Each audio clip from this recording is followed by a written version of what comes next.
যে পথে সকাল সাজে ফুলের সুবাস, যে পথে সকাল সাজে ফুলের সুবাস, যে পথে বিরহ মিছে প্রেমেরই অবকাশ। নমস্কার বন্ধুগণ, কেমন আছেন আপনারা? আশা করি ভালো আছেন। দুর্গাপুজো, কালী পুজো, জগদ্ধাত্রী পুজো, রাস উৎসব শেষ, এবার পালা কার্তিক পুজো। বলতে পারেন ইংরেজি বছরের সর্বশেষ উৎসব হলো এই কার্তিক পুজো। কার্তিক পুজোর কথা উঠলেই যে জায়গার কথা সবার আগে আমাদের মাথায় আসে সেটি হলো বাঁশবেড়িয়া। বাঁশবেড়িয়াতে প্রতি বছর কার্তিক পুজোর সময় আলোকসজ্জা বলুন, প্রতিমা সজ্জা, এমনকি মণ্ডপ সজ্জা, সব কিছুতে একটা বড় চমক রাখে। আর সেই চমক আজকে আপনাদের সামনে তুলে ধরতে চলেছি। আজকের ভিডিওতে থাকবে বাঁশবেড়িয়ার বেশ কিছু পুজো মণ্ডপ এবং তার সাথে কার্তিক ঠাকুরের মূর্তি।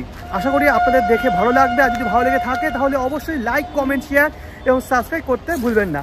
তো চলুন রওনা দেওয়া যাক বাঁশবেড়িয়া।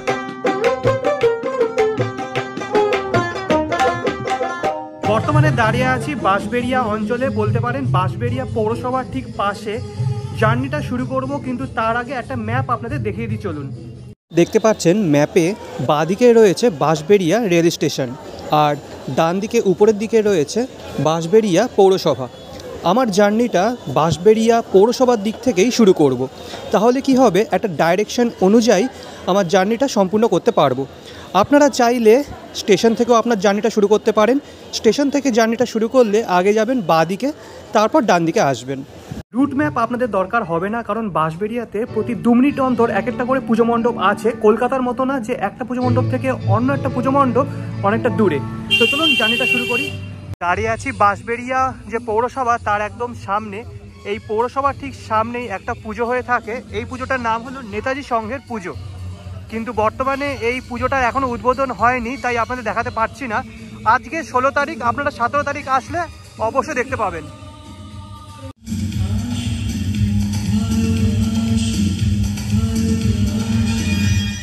সামনেই নেতাজি সংঘ দেখে বাঁদিকে দুপা আসলেই পড়বে শীতলা সংঘে পুজো মণ্ডপ। এটা কিন্তু একটা ওই পাইরেটস অফ ক্যারিবিয়ান টাইপের করেছে।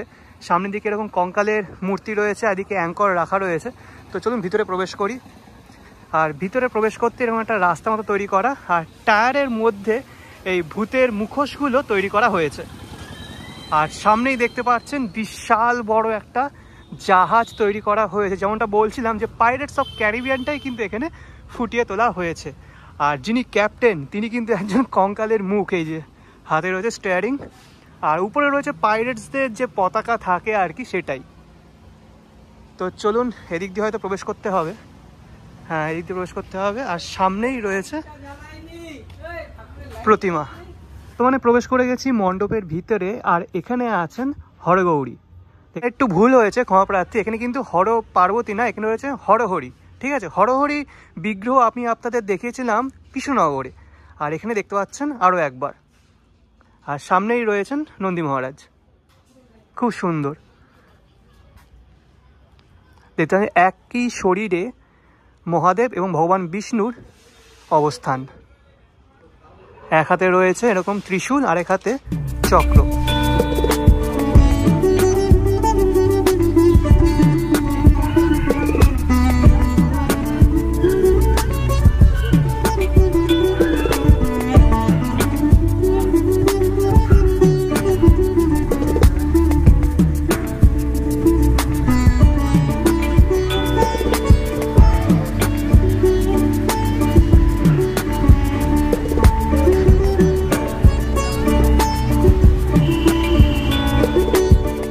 চলে এসেছি বাঁশবেড়িয়ার অন্যতম এক বিখ্যাত পুজো কমিটির পুজো মণ্ডপের একদম সামনে। এটি হলো জামাইগলি অ্যাসোসিয়েশন। নামটা কিন্তু খুবই ইউনিক। সামনেই রয়েছে অপূর্ব পুজো মণ্ডপ। পুজো মণ্ডপে প্রবেশ করব, কিন্তু তার আগে তাদের থিমের নামটা আপনাদের জানিয়ে দিই। এই যে থিমের নাম, বিরহ গাথা নকশি কাথা। থিম সম্পর্কে এখানে লেখা রয়েছে, আপনারা পজ করে দেখে নিতে পারেন। আর প্রতিমা শিল্পী হলেন গোপাল পাল, আর ভাবনা আর পরিকল্পনায় প্রশান্ত খাটুয়া। থিমটা থেকে যা জানতে পারলাম যে পুরানো যে কাপড় যেগুলো আমরা বাদ দিয়ে দিই, সেই থেকেই নানান নকশা করে বিভিন্ন জিনিসপত্র তৈরি করা বা এরকম বিষয় তৈরি করা, এটি হলো নকশি কাঁথা। বেশ সুন্দর লাগছে, কাপড় দিয়ে কিন্তু পুরোটা সাজানো হয়েছে। আর সামনে রয়েছে একটা নৌকা, নৌকার যে পালটা হয় সেটি কিন্তু এখানে তৈরি করা।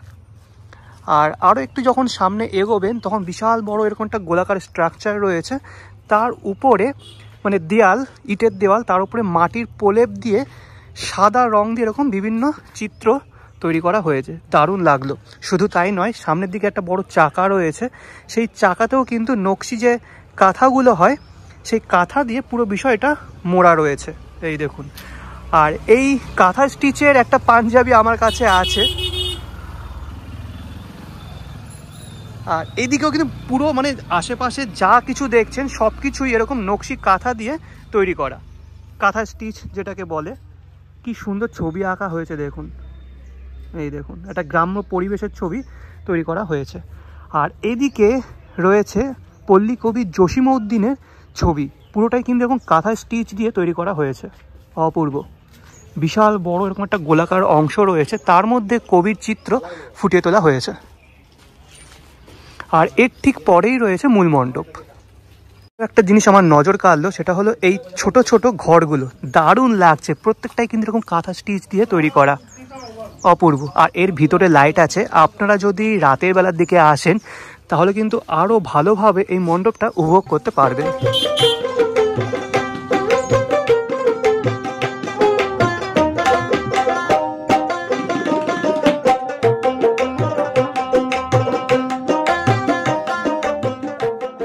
এই হলো মূল মণ্ডপের প্রথম অংশ। আর সামনে যে দৃশ্যটা আছে এটি কিন্তু এক কথায় অপূর্ব। আমার দেখে মনে হচ্ছে আমি যেন একটা কলকাতার পুজো মণ্ডপে চলে এসেছি, এত সুন্দর হাতের কাজ এখানে। যে অংশটা দেখছেন এটি কিন্তু একটা মশারির যে নেটগুলো হয় তার উপরে সুতো দিয়ে সেলাই করে এই পুরো ছবিটা তৈরি করা হয়েছে। আর তার চারিধারে এরকম একটা স্ট্রাকচার তৈরি করা। আর সে মণ্ডপের যত দেওয়াল আছে সেখানে কিন্তু পুরোটাই কাঁথা স্টিচ দিয়ে তৈরি। এই যে কাঁথা স্টিচ বলছি, এটি কিন্তু বাংলার নিজস্ব শিল্প, নিজস্ব সংস্কৃতি। মণ্ডপের একদম মাঝখানে একটা ধানের গোলা তৈরি করা হয়েছে, আর এটিতেও মানে এর গায়েও কিন্তু এরকম কাঁথা স্টিচ তৈরি করা, মানে কাঁথা স্টিচ দিয়ে সাজানো। নিচের দিকে দেখুন কত সুন্দর সুন্দর এরকম ছবি তৈরি করা হয়েছে। আর এই হলো মূল মণ্ডপ।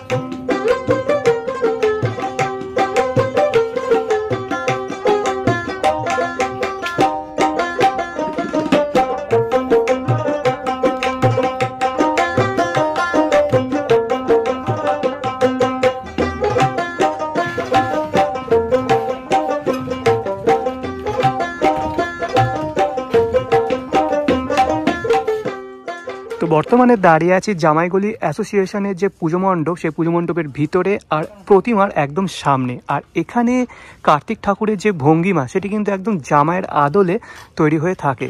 দেখতে পাচ্ছেন জামাই বলছি, কার্তিক ঠাকুর একদম জামাই বেশে এখানে বিরাজ করছেন। যে বেদিতে তিনি বিরাজ করছেন সেই বেদিটিও কিন্তু খুব সুন্দর, ময়ূরের পেখম রয়েছে। আর এদিকে রয়েছে তার বাহন ময়ূর।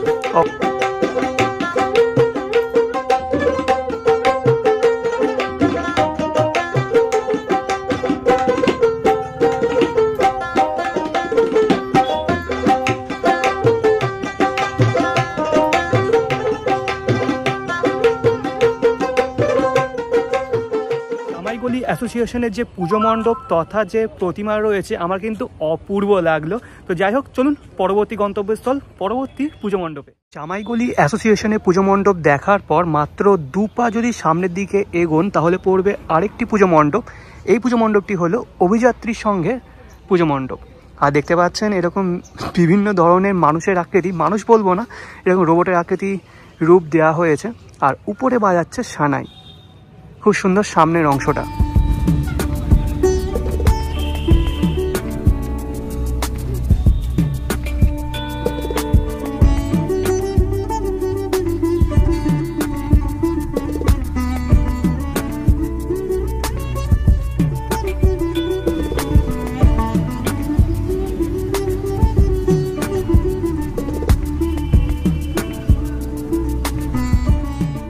চলুন, এই ছিল মণ্ডপের বাইরের অংশ। এবার মণ্ডপের ভিতরে প্রবেশ করা যাক।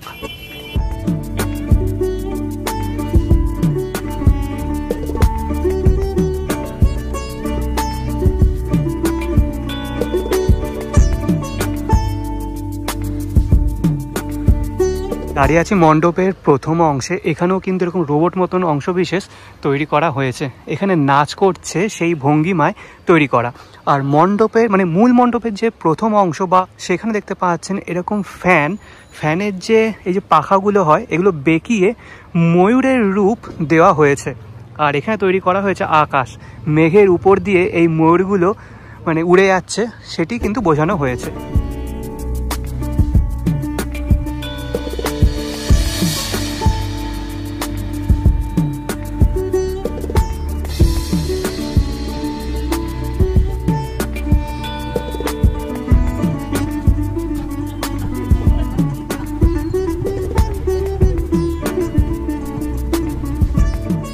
রাখি অভিযাত্রী সঙ্গে ঠাকুর কিন্তু এখনও আসেনি, দেখতে পাচ্ছেন ঠাকুর এখনও নেই মণ্ডপে। আজকে 16 তারিখ, আমি বারবার বলছি আপনারা 17 তারিখ আসলে বা 16 তারিখ যারা একটু রাত করে আসবে তারা কিন্তু দেখতে পাবে, ঠিক আছে। তো একটা জিনিস ভালো লাগলো যে বাঁশবেড়িয়ার প্রায় প্রত্যেকটা পুজো কমিটি তাদের মণ্ডপ খুলে দিয়েছে ঠাকুর আসার আগে, এটা খুব ভালো হলো। দূর থেকে যারা আসছেন তাদের ক্ষেত্রে খুবই সুবিধা হলো এটা। অভিযাত্রী সংঘের পুজো দেখে রাস্তায় উঠে বাদিকে যদি দুপা আসেন তাহলে পড়বে জুনিয়র বালক সংঘ বা জেবিএস এর পুজো মণ্ডপ, একদম কাছাকাছি।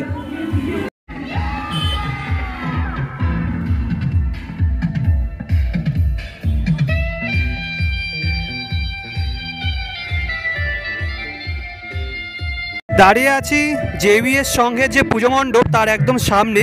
বিশাল বড় অংশ জুড়ে তাদের পুজো মণ্ডপটা প্রতি বছর গড়ে ওঠে আর খুব সুন্দর করে সাজানো হয়েছে। দেখতে পাচ্ছেন মণ্ডপের আশেপাশে বিভিন্ন মানুষের মুখশ্রী এবং পাখির ডানা তৈরি করা। আর মূল মণ্ডপ যেটা তার সামনে বেশ সুন্দর কাজ করা হয়েছে এবং মাঝখানে রয়েছে অনেকগুলো মুখশ্রী, আর বাদিকে একটা ছোটো মতো স্টেজ তৈরি করা হয়েছে। তো চলুন এবার মণ্ডপের ভিতরে প্রবেশ করা যাক।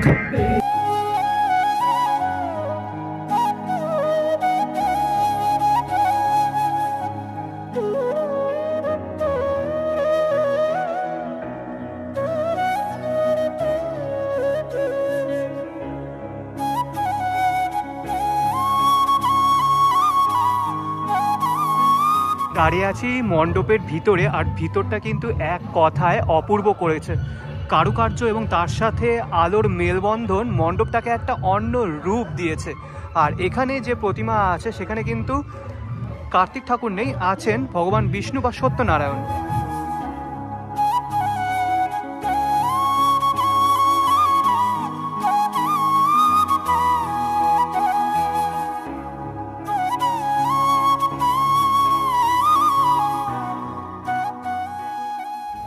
জেবিএস এর পর চলে এসেছি শিবাজি সংঘ এবং জুনিয়র নীল সংঘের পুজো মণ্ডপে। বিশাল বড় একটা মাঠে তাদের এই পুজো মণ্ডপটা হয়ে থাকে। তো চলুন দেখিয়ে দিচ্ছি। দেখতে পাচ্ছেন বিশাল বড় একটা মাঠ, আর এই মাঠেই তাদের পুজো মণ্ডপটা হয়েছে। আর এরা প্রতি বছর হনুমান পুজো এবং শ্রীকৃষ্ণ পুজো করে থাকে। সামনের দিকে যে অংশটা সেখানে দেখতে পাচ্ছেন প্রচুর এরকম জলপরীরা রয়েছেন। তো চলুন ভিতরে প্রবেশ করি।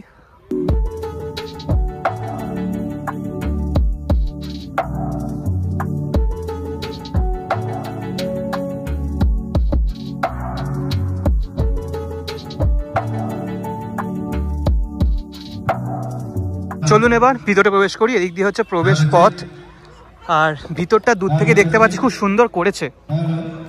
আচ্ছা, এটি হলো মেন এন্ট্রি পয়েন্ট। আর উপর দিকে তাকালে মনে হচ্ছে জলের নিচে রয়েছে, জলের নিচে সব গাছপালাগুলো থাকে সেরকম লাগছে। আর এই প্রবেশ করে গেলাম মণ্ডপের ভিতরে।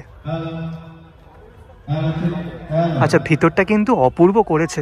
উপরের দিকে অনেক এরকম জলপরি রয়েছে, আর ভিতরে এসে মনে হচ্ছে পুরো জলের নিচে রয়েছে। আর সামনেই রয়েছে প্রতিমা। এখানে কিন্তু জোড়া প্রতিমা আছে, এক পাশে আছেন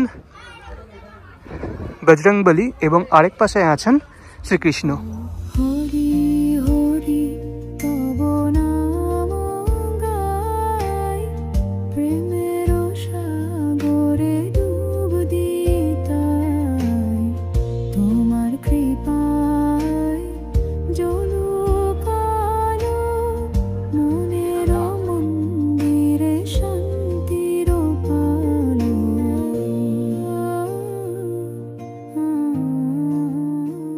বর্তমানে চলে এসেছি আমার লিস্টে থাকা 6 নম্বর পুজো মণ্ডপে। আর এই পুজো মণ্ডপটা কিন্তু বাঁশবেড়িয়ার অন্যতম বিখ্যাত একটি পুজো মণ্ডপ, যেটি হলো কিশোর সংঘ। আর এবছর কিন্তু তারা দারুণ করেছে। মণ্ডপের সামনেই আমি দাঁড়িয়ে আছি, মণ্ডপের পিছনে দাঁড়িয়ে আছি। তো চলুন সামনে গিয়ে আপনাদের দেখিয়ে দিই, চলুন। তো দাঁড়িয়ে আছি কিশোর সংঘের যে পুজো মণ্ডপ তার একদম সামনে। বেশ বড় করেছে এবং বড় একটা মাঠে তাদের পুজো মণ্ডপটা করে থাকে। সামনে একটা ঘোড়া মতো তৈরি করা হয়েছে, সেটি টেনে নিয়ে যাচ্ছে একজন, সেটিও তৈরি করা। তো চলুন ভিতরে প্রবেশ করি। আর খুব সুন্দর লাইটের কাজও আছে।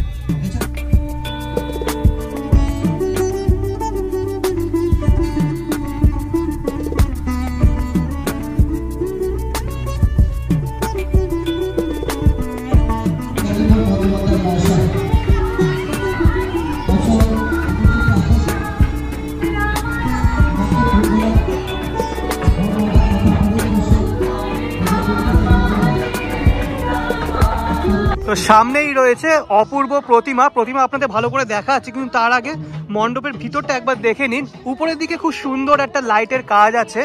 আর চারিপাশে মহাদেব এবং সিদ্ধিদাতা গণেশ ঠাকুর শিবলিঙ্গের এই মূর্তিগুলো থার্মোকল কেটে তৈরি করা। আর সামনে রয়েছে ভগবান শ্রীকৃষ্ণ এবং অর্জুন। আর পিছন দিকে একটা চিত্র আছে, সেখানে দেখানো হয়েছে ভগবান বিষ্ণুর বিশ্বরূপ বা শ্রীকৃষ্ণের বিশ্বরূপ।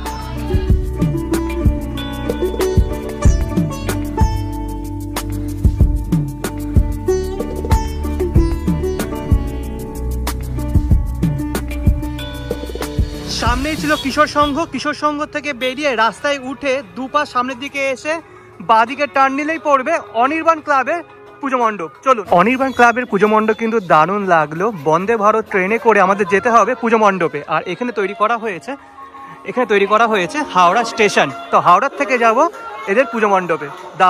দারুণ একটা এক্সপিরিয়েন্স হতে চলেছে।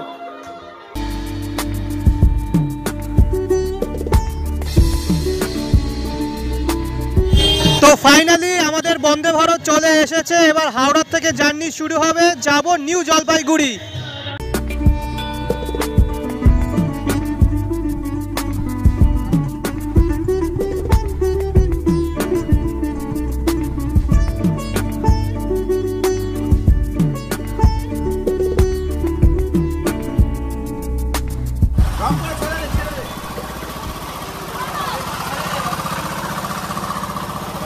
তো আমার বসার জায়গা হলো না, বাইরে থাকলাম, আর কি করার। ট্রেনটা দেখিয়ে দিলাম, ভিতরে অনেক ছোট জায়গা, ঠিক আছে। এই দেখুন ট্রেন চলে যাচ্ছে পুজো মণ্ডপের দিকে।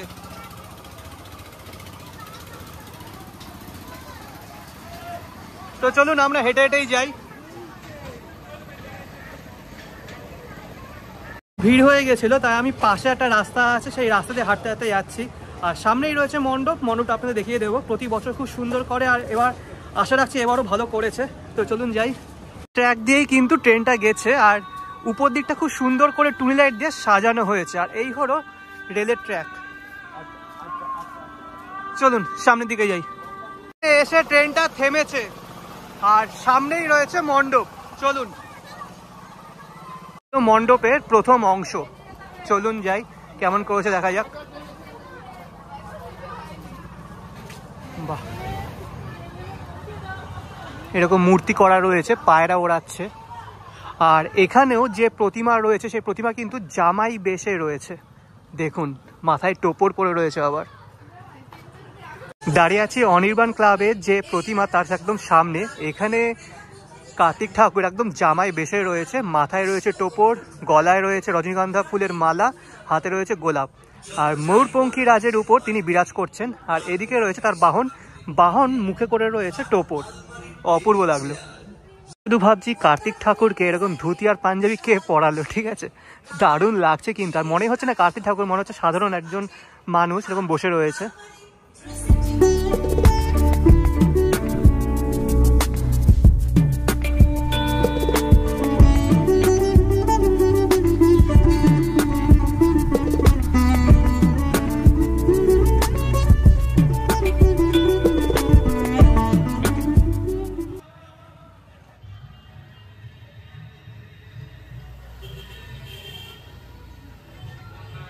রামকৃষ্ণ সংঘের দিকে যাচ্ছিলাম, তার আগে চোখে পড়লো অগ্রগামী সংঘ। সামনের দিকটা এরকম পুরো মহাদেবের উপরে করেছে, উপর দিকে রয়েছে অনেকগুলো ত্রিশূল, আর একদম মাঝখানে বসে আছেন দেবাদিদেব মহাদেব। আর মণ্ডপের সামনে অনেকগুলো এরকম মহাদেবের চিত্র দিয়ে সাজানো গোটা বিষয়টা। তো চলুন মণ্ডপের ভিতর প্রবেশ করা যাক। जल प्रवाह पावित स्थले गले वलंब्य लंबितान भुजंग तुंग मालिकाम। ইসলামী সংঘের ভিতরটা কিন্তু অসাধারণ করেছে, অনেকগুলো ছোট ছোট ঘন্টা দিয়ে গোটা বিষয়টা সাজানো হয়েছে। তো দেখে দিচ্ছি, দেখুন ভিতরে দাঁড়িয়ে আছি, উপর দিকে দেখতে পাচ্ছেন পুরো এই মণ্ডপ চত্বর ছোট ছোট ঘন্টা দিয়ে সাজানো, উপর দিকে ঝোলানো রয়েছে। আর মণ্ডপের গায়ে দেবাদিদেব মহাদেবের অনেক ছবি দিয়ে সাজানো, তার সাথে রয়েছে ডমরু। মোটমাট ছোটোখাটোর মধ্যে ছিমছামের মধ্যে খুবই ভালো করেছে।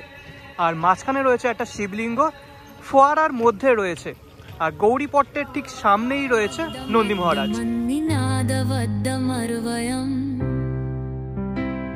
চকার ছন্দ তাণ্ডবম তনোতু না শিব শিবম।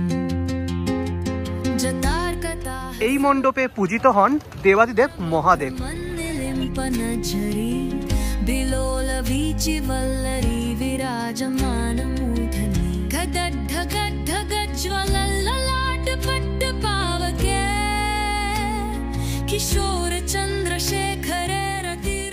মানে দাঁড়িয়ে আছি জাগরণী যুবক সংঘের পুজো মণ্ডপের একদম সামনে।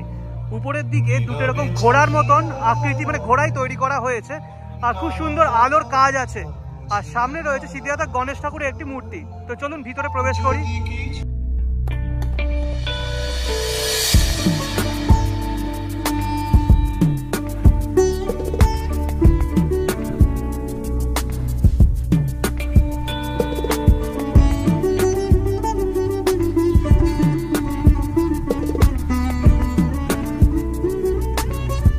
আছি মণ্ডপের একদম ভিতরে। ভিতরে অজস্র এরকম মাটির কাজ করা আছে, মাটি খুব সম্ভবত মাটি হবে।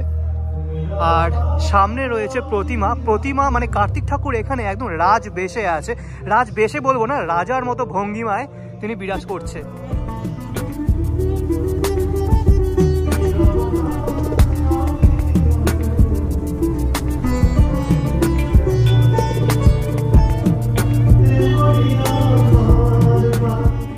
আছি বাঁশবেড়িয়ার অন্যতম একটি বিখ্যাত পুজো মণ্ডপের একদম সামনে। ৭৩তম বর্ষে রামকৃষ্ণ সংঘের এবছরের উপস্থাপনা প্রেম মন্দির। প্রেম মন্দির অনেক জায়গায় দেখেছি, তো এটা নতুন কিছু না। আর খুব সুন্দর করে সাজানো হয়েছে, লাইটের কাজও খুব ভালো। আর মণ্ডপের ঠিক বাঁ পাশে দেখতে পাচ্ছেন একটি স্থায়ী মন্দির তৈরি করা আছে। এটি কিন্তু স্থায়ী মন্দির, রাধাকৃষ্ণের মন্দির।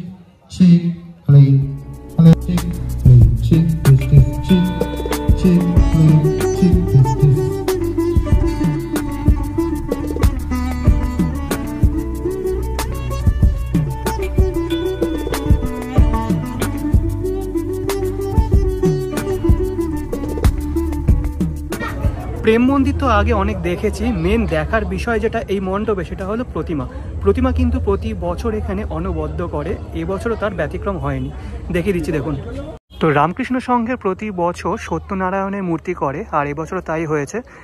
পায়ের দিকে রয়েছে গরুড় দেবতা, অপূর্ব সুন্দর। একদিকে রয়েছে শিব পার্বতী এবং অন্যদিকে রয়েছেন রাধাকৃষ্ণ। তোমার কৃপায় জীবন পূর্ণ করলাম, তোমার নামের জপে মন হলো শান্ত, হৃদয় পূর্ণ প্রেমে অমৃতের মন্ত্র, হরি হরি তব নাম। বর্তমানে দাঁড়িয়ে আছি পরিচয় সংঘের পুজো মণ্ডপের একদম সামনে। পুজো মণ্ডপ বলা ভুল হবে, বলতে হবে যে পরিচয় সংঘের যে প্রতিমা তার একদম সামনে। এবছর তাদের উপস্থাপনা 22 হাত মহাদেব, বিশাল উঁচু করেছে। কিন্তু আজকেই চক্ষুদান সম্পূর্ণ হয়েছে, আর এবছর তারা 53তম বর্ষে পদার্পণ করলো। সামনে কিছু দাদা কাজ করছে, তো তাদের আকার দেখে বুঝতেই পারছেন যে কতটা উঁচু মহাদেবের এই মূর্তি, বিশাল উঁচু, ঠিক আছে। আর 22 হাতের থেকে বেশি উঁচু মনে হচ্ছে আমার।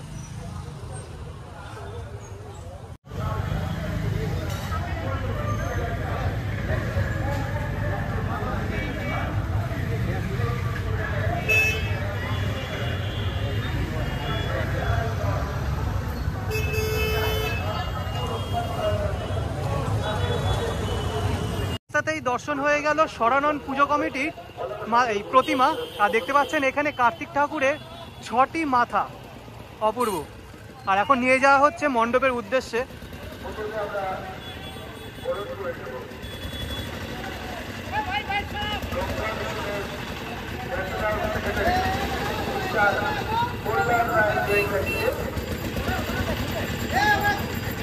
এখন যে লাইটিং দেখছেন এটি হলো মিতালি সংঘের লাইটিং, খুব সুন্দর।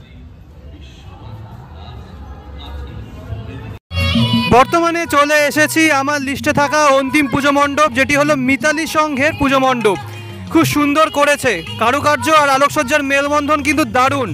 তো চলুন বাইরেটা দেখে নিই, তারপর ভিতরে প্রবেশ করব। আর এখানে মহাদেবের পুজো হয়ে থাকে।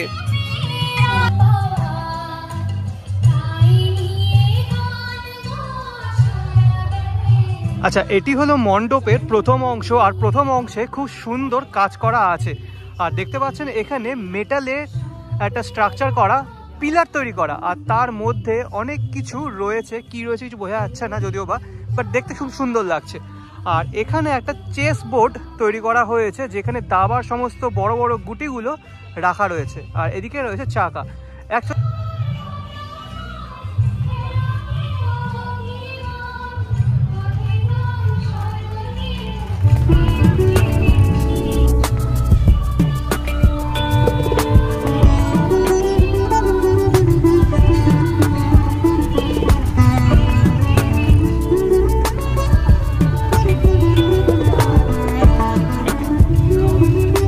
মণ্ডপের ভিতরটা কিন্তু অসাধারণ করেছে। যত প্যান্ডেল দেখলাম তার মধ্যে এখানে একটু ইউনিক ধরনের করেছে। কারণটা বলছি, মণ্ডপের দেওয়াল জুড়ে রয়েছে পটচিত্র, সেখানে বিভিন্ন পৌরাণিক কাহিনী পটচিত্রের মাধ্যমে ফুটিয়ে তোলা হয়েছে। আর সব থেকে আকর্ষণীয় বিষয় যেটা, সেটা হলো মাঝখানের এই অংশটা। এখানে একটা স্ট্রাকচারের উপরে দাঁড়িয়ে আছেন ভগবান বিষ্ণু, আর তার ঠিক পিছনেই আছেন মহাদেব। মহাদেবের উচ্চতা বেশ উঁচু এখানে।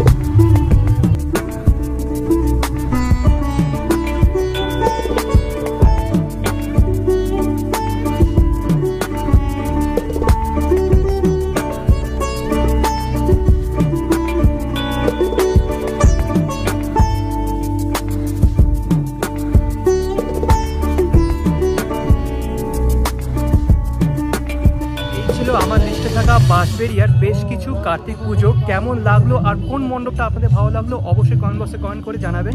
ভিডিওটি যদি ভালো লেগে থাকে তাহলে অবশ্যই লাইক, কমেন্ট, শেয়ার এবং সাবস্ক্রাইব করতে ভুলবেন না। আসি পরবর্তী কোনো এক ভিডিও নিয়ে। আনটিল দেন ভালো থাকবেন, সুস্থ থাকবেন। আজকের জন্য বিদায়।